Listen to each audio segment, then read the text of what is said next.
काट करके स्वतः जाते हैं। मेरा पुत्र है पटना के निकष अंगदोष है, तो तुम जाकर के रोमपाद महाराज के पास जाते हैं और उनसे अपनी कथा कह करके उनके गुरु के आश्रम में महाराज को लेकर के गए। बृहन्नक मुनि ने कहा, राजेंद्र प्रेष्ठ यज्ञ का संविधान का आचार्य मेरा पुत्र है, मैं नहीं। तपश्चर्या में गंगा जी का मिलन हमारे प्रयागराज में साफ साफ दिखता है। गंगा जी सफेद दूध की तरह है और जहाँ से वो मिलेंगे इसे लाइन को खींच दिया है। और जहाँ मध्य में त्रिवेणी है, संगम सरस्वती माँ दृश्य रूप में चकोर बहुत ज्यादा लेता है। वहाँ कोई नाव हो गई तो फिर गया काम से, वहाँ कोई नहीं जाता। जहाज भी एक बार बगल से उतर जाती है पानी में। वो साफ साफ लाइन में से दिखता है, श्वेत रंग का और श्याम रंग। सरयू नदी के किनारे एक मनोरमा नामक तट है। उस मनोरमा तट पर वशिष्ठ द्वारा एक सुंदर पुत्रेष्ठ यज्ञ संविधान की वेदी बनाई थी। शुभ मुहूर्त आया, 5 दिन तक महाराज ने श्रृंग मुनि के कहने पर व्रत रखा, पय पान किया। पय माने दूध का पान किया। बस 5वें दिन सुबह एकादशी का पर्व था, वह यज्ञ पूर्ण हुआ, शुरू हो गया। बृहस्पतिवार का दिन था, जैसा मैंने प्राप्त किया लिखित प्रमाण। वेद वेदांतों के मतानुसार श्रृंग मुनि ने पुत्रेष्ठ यज्ञ का संविधान किया। जब यज्ञ चरम सीमा पर आ गया तो उसमें से भगवान अग्निदेव प्रकट हो जाते हैं। प्रगटे अग्नि चरु कर्मिना, कर माने हाथ, चरु माने कुछ लोग लोटा कहते हैं, लोटा में एक प्रसाद लिए, लेकिन चरु वीर की पर्यावाची हवि, यह हवि देहु जाय नृप सोई। चरु हवि वीर ये सब पर्याय शब्द है, हिंदी के शब्द कोश, उसी का अंश है। उसको हविष्यान्न खीर कहा जाता है, मानवीय नहीं का। वो एक सुंदर से पात्र में लेकर के प्रकट होते हैं और उन्होंने कहा, हे ऋषिराज वशिष्ठ, आपने जो अपने मन में विचार करके अपने नरेश को आदेशित करके यज्ञ किया, वह यज्ञ पूर्ण हो चुका है।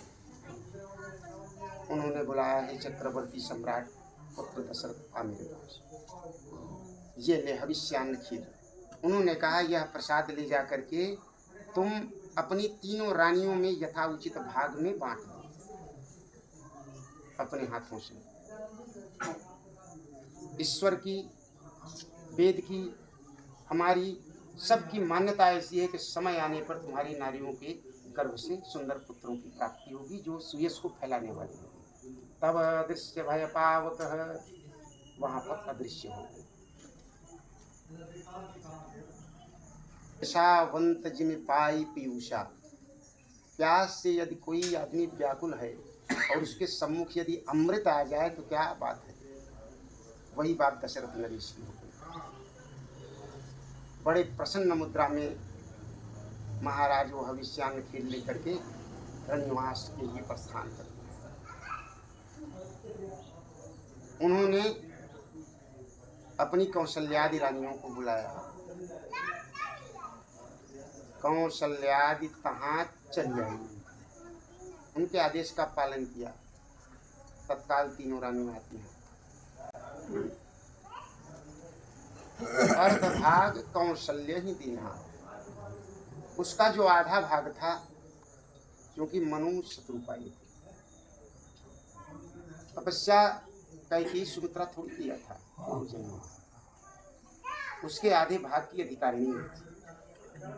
दशरथ जी सब जानते थे। अर्धभाग कौशल्य ही दीना, और फिर उभय भाग जो आधा बचा, आधे उनकी, उसका 1/2 तुरंत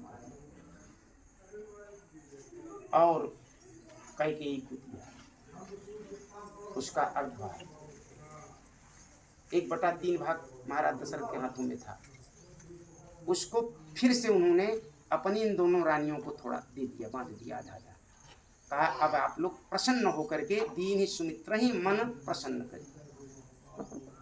वो दोनों रानियों ने अपने अंश से थोड़ा थोड़ा हविष्यान्न खीर दे दिया। इस कारण से उनके यहाँ 2 पुत्र पैदा। जिस अंश से जो पुत्र पैदा हुआ सुमित्रा माता के, उस अंश के राजकुमार को बड़े भाई के साथ लगा दिया। राम की माता का नाम कौशल्या था। कौशल्या ने जो भाग दिया था सुमित्रा माँ को, उससे भरत ये लक्ष्मण जी महाराज का जन्म हुआ। इसलिए लक्ष्मण जी को उसके ज्येष्ठ पुत्र राम का दास बना दिया उन्होंने। हो गया। कैकेयी ने जो दिया, रिपुदमन जी महाराज हुए, इस कारण से कैकेयी के भरत जी का अनुचर बना, सहोदर बना। एक प्रकार से उस अंश से दोनों की उत्पत्ति हुई। जिस अंश से राम की हुई, समझ लो उसी में से तो कौशल्या जी ने दिया था। लक्ष्मण कुमार हुए, इसलिए लक्ष्मण का इनका हो गया जोड़, और उनके अंश से उनका जन्म हुआ तो उनका हो गया।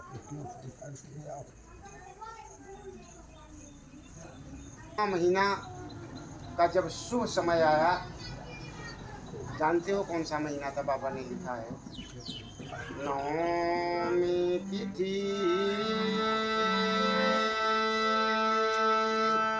मधुमास पुनीता अशुक्ल पक्ष अभिजित हरि प्रीता मध्य दिवस अरुषीतन घामा अखिल लोक नवमी तिथि, मधुमास। चैत्र महीने में मधुमक्खियाँ छत्ता लगाती हैं मधु का, इसलिए उसको मधुमास कहा जाता है। चैत्र महीने नवमी तिथि मधुमास पुनीता शुक्ल पक्ष अभिजित हरि प्रीता। हरि को अभिजित नक्षत्र अत्यधिक प्रिय है। नवमी तिथि थी, चैत्र का महीना था, अभिजित नक्षत्र था, मध्य दिवस था। मध्य माने दोपहरी के 12 बज रहे थे। न तो ज्यादा ठंडी थी न ज्यादा ही गर्मी थी, शीत न घामा, न ज्यादा शीत था और न ही ज्यादा गर्मी थी। पावन अखिल लोक विश्रामा, उस समय का मंगल मुहूर्त था, पावन था, पूरे अखिल ब्रह्मांड में विश्रामा अवस्था थी। शांत था, सारे देवतागण प्रभु के अवतार के लिए तत्पति लगाए हुए थे। शांत श्रद्धा अवस्था थी, विश्रामावस्था थी, विश्राम सावधान, तो वही अवस्था थी। को बना लिया चतुर्भुज रूप में, पद पाताल शीश जनामा अखिल लोक नंद विश्रामा। वो अपने शंख चक्र गदा पद्म मनमाला विभूषितम उसी स्वरूप में आए कि जिस स्वरूप में चतुरूपा माँ को और मनोज जी को ना आशीर्वाद दिया था। तो पहचान ले माँ, मैं वही हूँ जो तुझे वरदान दिया था, कहीं विस्मृत ना हो जा। ये मेरे यहाँ कौन आ रहा है? मुझे बालक समझने से पहले संतुष्ट हो ले, तेरी तपस्या का ऋण मेरे मस्तक पर तूने पूर्व काल में नाम आई, कही कथा सुनाई मात बुझाई। सारी कथा कह दिया भगवान ने कि तुम पूर्व काल में मनु और शत्रुपा थी। माँ तूने बहुत बड़ा मेरा त्याग किया था, तपस्या किया था, पुत्र स्वरूप में मांगा था मुझे, मैंने वरदान दिया था। इस कारण से मैं तेरे यहाँ पुत्र स्वरूप में आया हूँ। पहले मेरे स्वरूप को देख लो, उसका अवलोकन करो, विश्वास हो जाए माँ।